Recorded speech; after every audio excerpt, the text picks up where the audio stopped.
Get ready, get set, and hold on.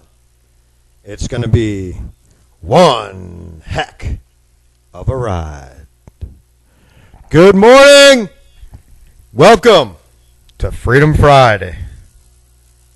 I'll say again, welcome to Freedom Friday.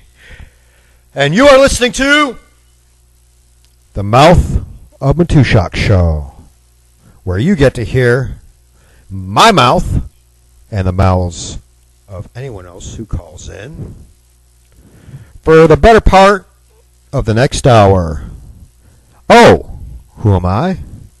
My name is Paul-Gregory Matuszak, and I'm your host.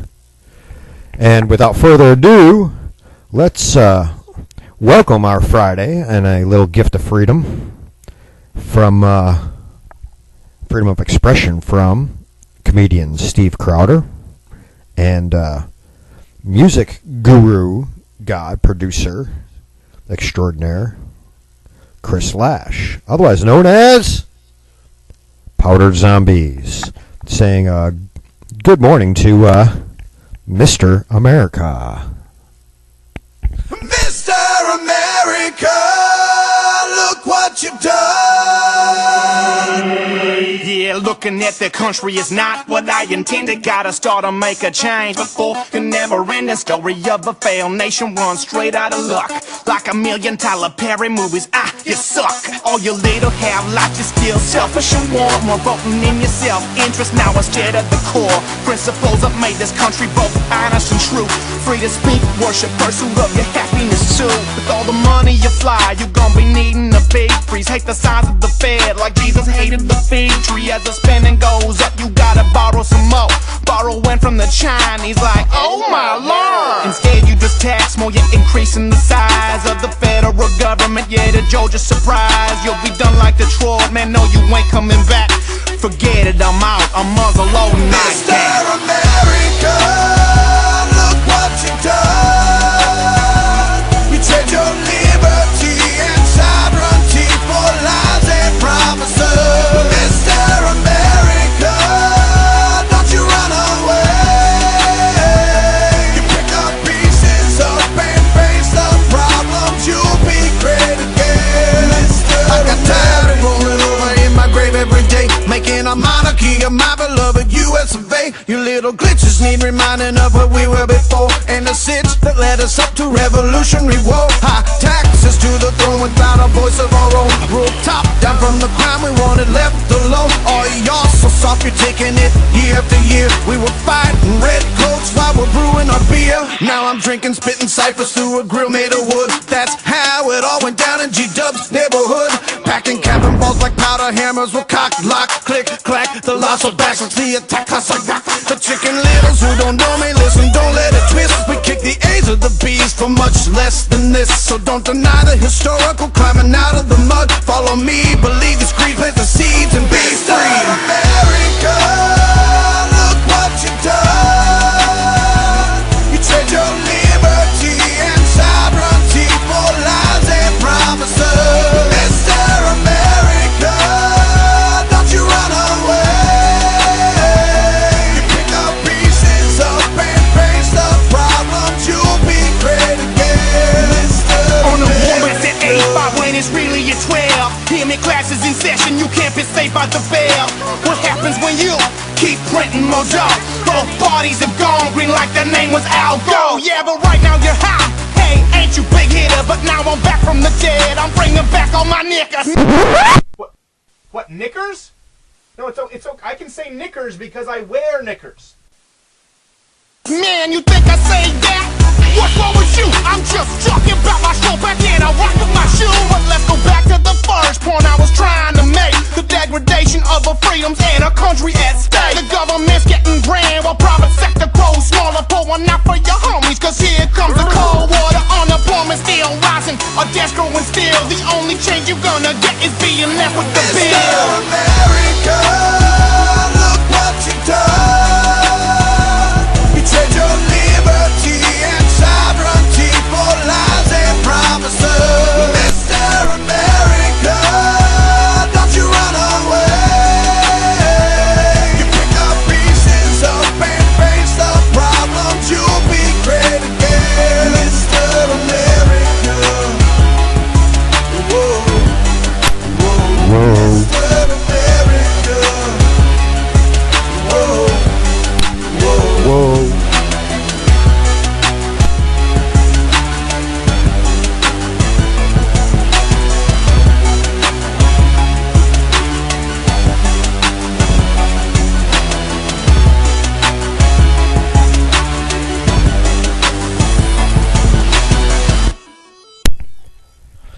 Yeah.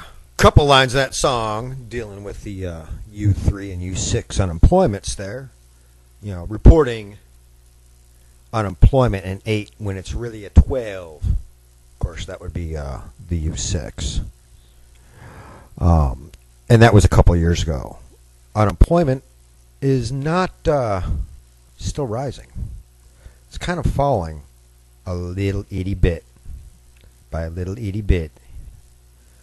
However, gotta read the fine print, folks. This is the government.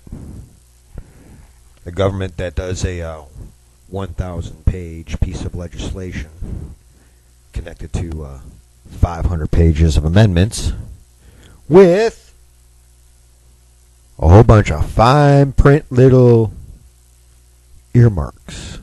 And then executive overreach type regulations. Well, they're only overreach because these new legislations they give away legislative power to the executive branch.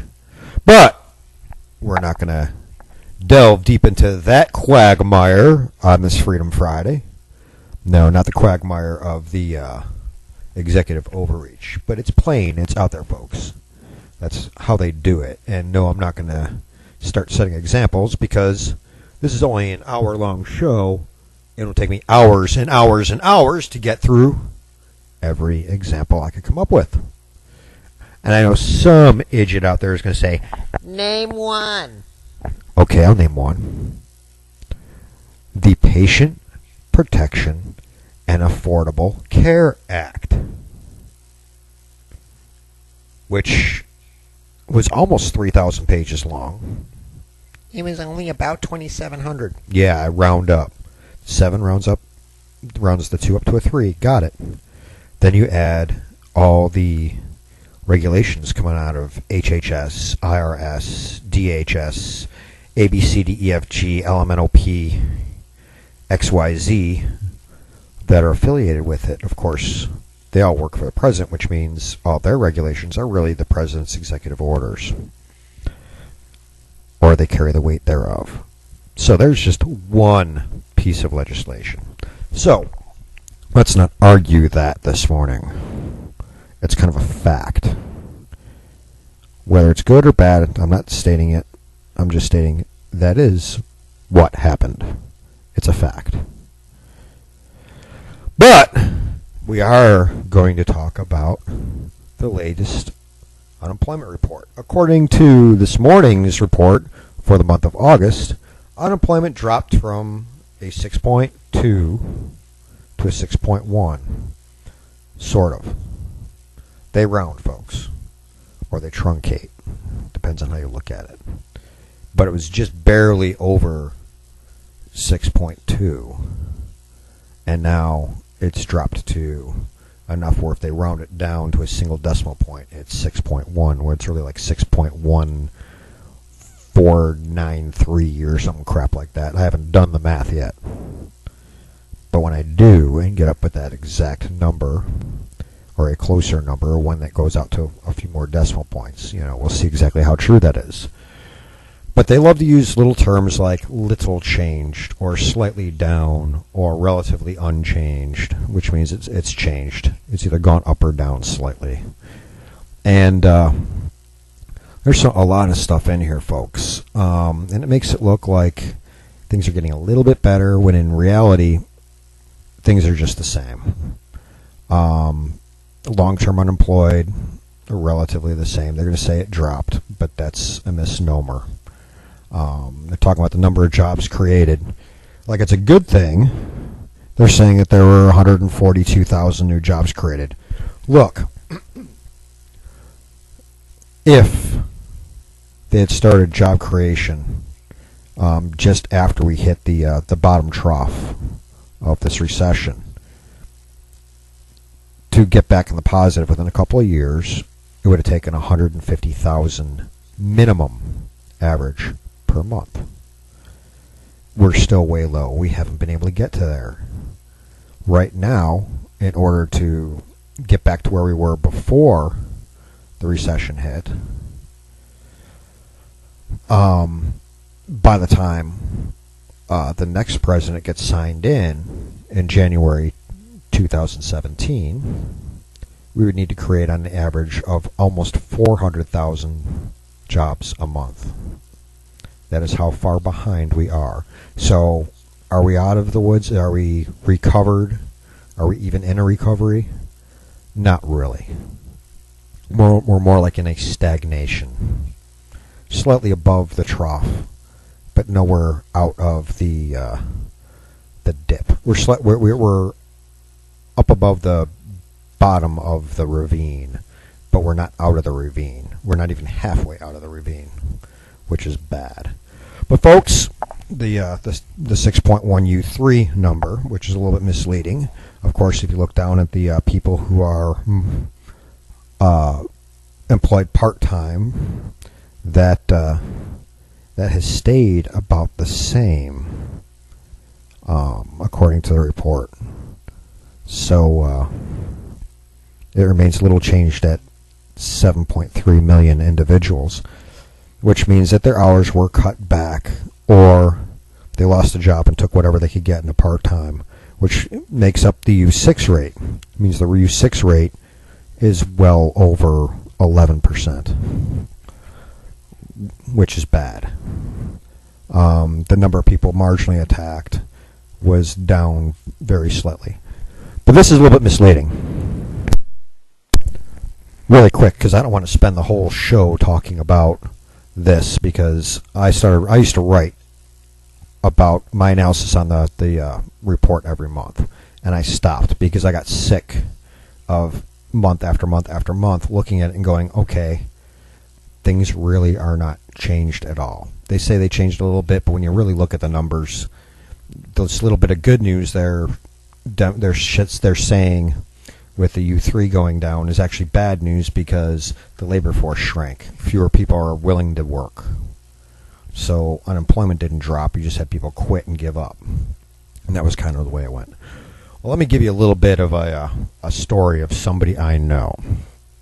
This person had a fairly decent job, but was not very happy with it. So this person went and started looking for a job in a slightly different career field, just to explore it. And she was qualified for this other field as well. So she started looking just to see what it would be like, to see if maybe she would like it a little bit better than the path she was currently on. And she took a job with a slight cut in pay to go and try this other thing out. And she stuck at it. And she learned after a few weeks, no, it wasn't what she thought it was, and wanted to get back to where she was, what she was doing before. Found out she actually was more fulfilled, both economically and and spiritually, or with her morale, or for your higher needs with what she was doing before. So it was overall more satisfying. But because of the hours and the way the hostile work environment, the place she was working in, it was very difficult to even look for a job getting back to what she was doing prior. But she slugged it out. She was in that job for almost 16 months. Then they fired her. Why did they fire her? Well, that's a subject for another whole story, but basically the long and short is she caught them doing something.